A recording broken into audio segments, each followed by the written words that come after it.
नमस्कार दोस्तों, शेयर बाजार की बात करते हैं, स्टॉक मार्केट की बात करते हैं। नमस्कार दोस्तों, शेयर बाजार की बात करेंगे। 18/4/2022 को बड़ी गिरावट देखी गई है और जैसे कि Q4 के नतीजे आ रहे हैं और इन्फोसिस के नतीजे आए थे तो आज इन्फोसिस में एक तरह से बड़ी गिरावट रही।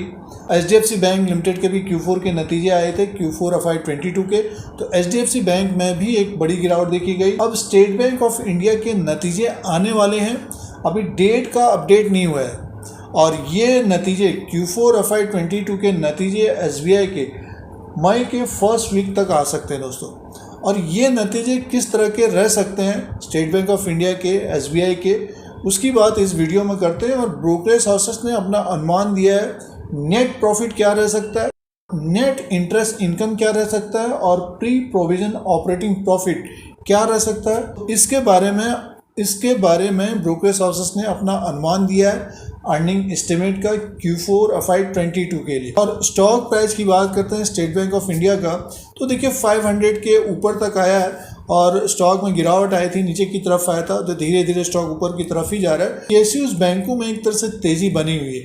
आप देखिए बैंक ऑफ बड़ौदा का स्टॉक नया हाई बना रहा है, कैनरा बैंक का स्टॉक ऊपर की तरफ है, SBI का भी देखिए अपने 52 के हाई के आसपास पहुंचा है और जिनके पोर्टफोलियो में SBI भी है, तो SBI का स्टॉक जब भी गिरावट होती है तो स्टॉक ऊपर की तरफ जा रहा है।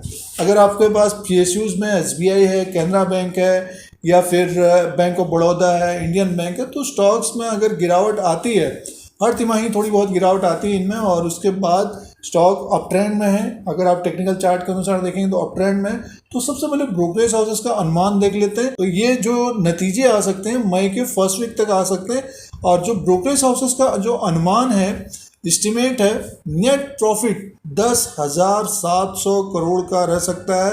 ये मोतीलाल ओसवाल ब्रोकरेज हाउसेस का अनुमान है Q4 FY22 में स्टेट बैंक ऑफ इंडिया का 10,700 करोड़ का नेट प्रॉफिट रह सकता है।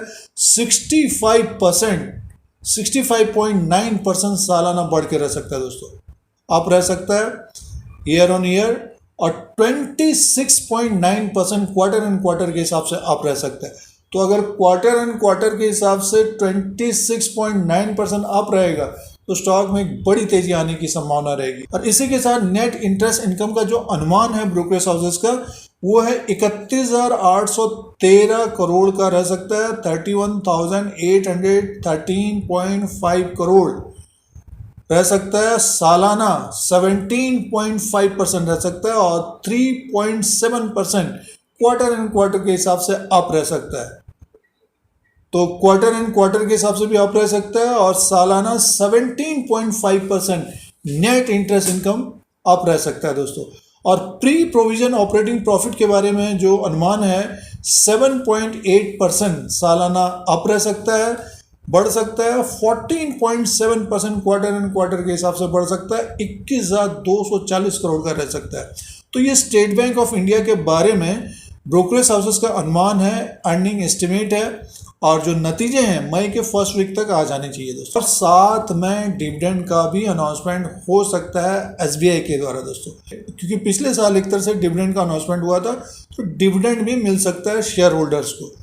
इस तरह के नंबर्स 10,700 करोड़ का अगर नेट प्रॉफिट आता है, स्टॉक में एक बड़ी तेजी आने की संभावना रहेगी। फिलहाल स्टॉक देखिए 510 के आसपास है, मार्केट में गिरावट हो रही है। तो जो ट्रेडिंग बेट के लिए या फिर जिनके पास लॉन्ग टर्म के लिए है, तो स्टॉक तो एक तरह से ऊपर की तरफ ही जा रहा है। तो ये ब्रोकरेज हाउसेस का अनुमान है, अगर इसी तरह के नंबर आते हैं तो शेयर में बड़ी तेजी आने की संभावना रहेगी। और इससे बढ़कर 10,700 करोड़ से बढ़कर अगर नेट प्रॉफिट आता है तो और बड़ी तेजी आने की संभावना रहेगी। उन्होंने निवेश किया और लॉन्ग टर्म के लिए SBI के शेयर को रखा है, तो जो ब्रोकरेज हाउसेस का जो टारगेट है 650 प्लस है दोस्तों। तो इस वीडियो में ब्रोकरेज हाउसेस का जो अनुमान था उसका अपडेट था और स्टॉक प्राइस 510 में दोस्तों। वीडियो आपके मतलब का है तो लाइक का बटन दबाएं। शेयर बाजार से जुड़े रहने के लिए, स्टॉक मार्केट से जुड़े रहने के लिए, जानकारी के लिए सब्सक्राइब और बेल आइकन को प्रेस करें। धन्यवाद।